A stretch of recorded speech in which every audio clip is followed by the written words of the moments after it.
Good day, YouTube, and welcome to another episode of the Albino Rhino Beer Review. Today you have the Rhino. I'm going to look at a beer.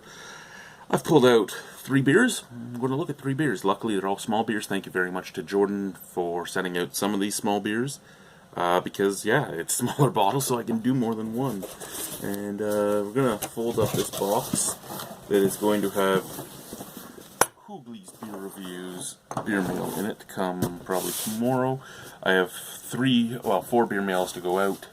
I'm going to do 2 this week, 2 next week, and yeah, we'll go from there. Anyway, what we're going to be drinking tonight is right here from, you know what? Yeah, we'll do this one. We'll do Fernie Brewing Company's Lone Wolf IPA. Fernie Brewing Company Lone Wolf IPA. So Jordan from Reviewing Under Influence sent this to me. This is 6.5% alcohol by volume. Ingredients: water, malted barley, hops, and yeast. Fernie, BC.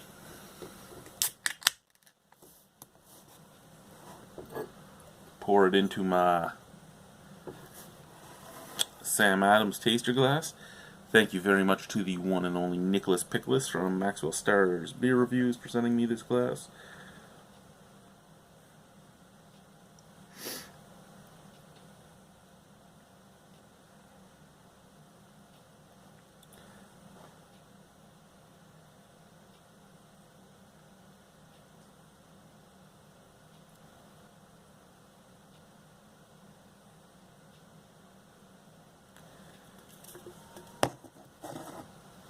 Alrighty, Lone Wolf IPA. Has that little tiniest bit of haze. Nice head. Very, very nice head. Off-white head there. Big bubbles. Snap, crackle, pop. Looks good. Sounds good. A little bit of carbonation moving up in there. It's that orangish gold color scent.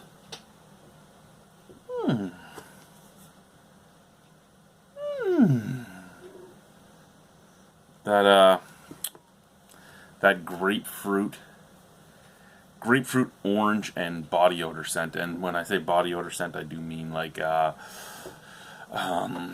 mango. If you've ever had like Absolute Mango or something and you've sniffed it, it kind of reminds me of BO, and it's just like a sweet, very, very sweet, cloying scent.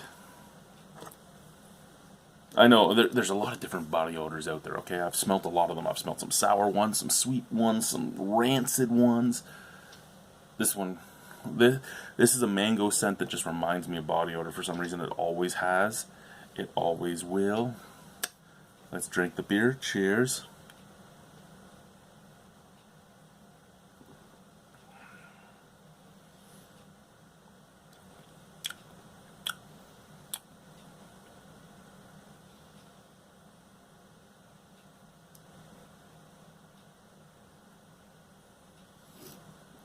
You know what?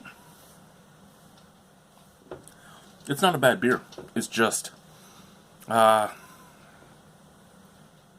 a lot of just regular IPAs and regular pale ales and all that are out there. Yeah, it has slight variances than a lot of them, but at the same time, it's not much different than the other ones. Where it comes down to the point that maybe 10 years ago, this would be a mind-blowing type of beer, but now it's just kind of lost in the shuffle of everything that's out there. Because yeah, this one is a little more hoppy on the back end, and I'll get into that when I'm done ranting. But a little more hoppy on the back end than a lot of them. But this has a lot of the same taste profile as a bazillion other IPAs and pale ales and everything else.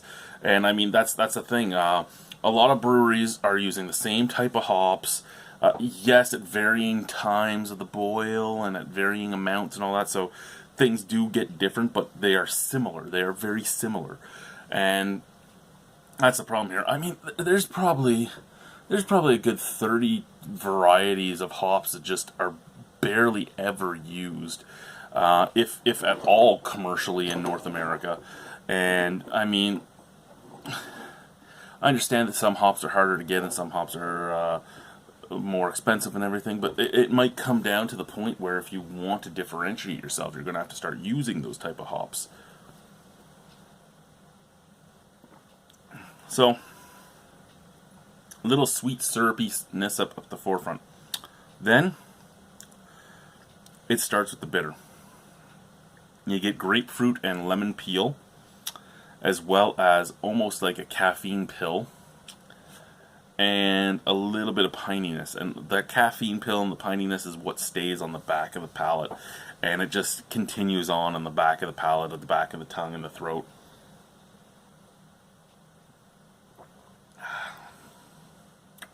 I mean, it is what it is. It's not a bad beer. It is a lot hoppier than, say, I don't know, Old Tomorrow was a Canada Pale Ale and stuff like that. It's a lot hoppier than those type of things.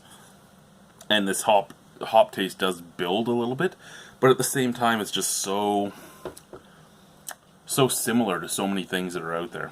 Out of 10 on it, you know what? I'll give it a 6.5. It's 6.5% alcohol. I'll give it a 6.5. There's nothing wrong with this beer. If you haven't tried it, it's worth a try. You may really like it. It may be very close proximity to you. It may be very local, and you might really love it. It's not a bad beer at all. I can't fault anyone for drinking it. Hell, even if it's a beer I hate, I can't fault you for drinking it. All that being said, it's just not really my thing. It doesn't surprise me. It doesn't blow me away. And it's not that it's a bad beer. It's just that I've just had this so many times in the past that I just don't really care to have it again. And that's where it's at. It's a good beer. It's a solid beer. It's a well-made beer. It's not really a beer for me. Thank you, Jordan, for sending it out. Bye-bye, guys. Have a wonderful evening.